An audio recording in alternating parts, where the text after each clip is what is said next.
తూర్పుగోదావరి జిల్లా నిడదవోలు విద్యార్థులలో సాంస్కృతిక నైతిక విలువలను పెంపొందించేందుకు ఏకేఆర్జీ పాఠశాలలో మెగా మెలోడీ కార్యక్రమాన్ని ఘనంగా నిర్వహించారు. ఈ కార్యక్రమంలో సుమారు 1000 మంది విద్యార్థులు పాల్గొని తల్లి పట్ల ప్రేమ, దేశభక్తిని ప్రతిబింబించే 5 పాటలను సమూహంగా ఆలపించారు. విలువలతో కూడిన పాటల ద్వారా విద్యార్థుల్లో మంచి సంస్కారాలు పెంపొందించాలనే ఉద్దేశంతో ఈ కార్యక్రమాన్ని నిర్వహించినట్లు నిర్వాహకులు తెలిపారు. పిల్లలు ఎంతో భావోద్వేగంతో పాటలు ఆలపించడం కార్యక్రమానికి ప్రత్యేక ఆకర్షణగా నిలిచింది. కార్యక్రమాన్ని చూసిన తల్లిదండ్రులు, అతిథులు విద్యార్థులను అభినందించారు.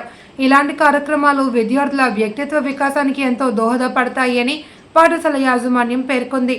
చిన్నప్పటి నుండి మంచి విలువలను అలవర్చుకోవడం వల్ల భవిష్యత్తులో వారు మంచి పౌరులుగా ఎదుగుతారు అని తెలిపారు. ఈ కార్యక్రమం విజయవంతం కావడానికి సహకరించిన పాఠశాల చైర్మన్ చావా గోకుల్, ఉపాధ్యాయులు మరియు విద్యార్థులను నిర్వాహకులు ప్రత్యేకంగా అభినందించారు. కేకేఆర్జీ పాఠశాల సిబిఎస్ఈ పాఠశాల కావడం వల్ల మేము హోలిస్టిక్ డెవలప్మెంట్కి ప్రాధాన్యత ఇస్తూ ఉంటాం. Essence of epics, values of Vedas లాంటి ప్రోగ్రామ్స్ని, ఎన్నో విలువలతో కూడిన ప్రోగ్రామ్స్ని మేము పిల్లలతోటి చేయిస్తూ ఉంటాము.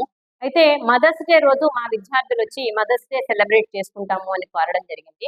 ఆ రోజు నేను మదర్స్ డే ఎగ్జామ్స్లో వచ్చి రావడం వల్ల తర్వాత చేద్దాము అని చెప్పిన మాటను తీసుకుని విద్యార్థులు ఎవరు దాన్ని మర్చిపోకుండా మా మదర్స్కి మేము సాల్యూట్ చేయాలనుకుంటున్నాము మీడియా ద్వారా అని ఎక్స్ప్రెస్ చేయడం జరిగింది మా 10th క్లాస్ విద్యార్థులు.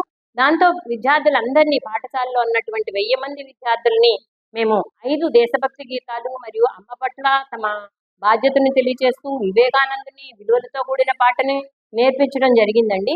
అంటే నేటి సమాజంలో కొరబడుతున్న విలువలను తట్టి లేపడానికి ఒక చిరు ప్రయత్నంగా దీన్ని నేర్పించడం జరిగిందండి.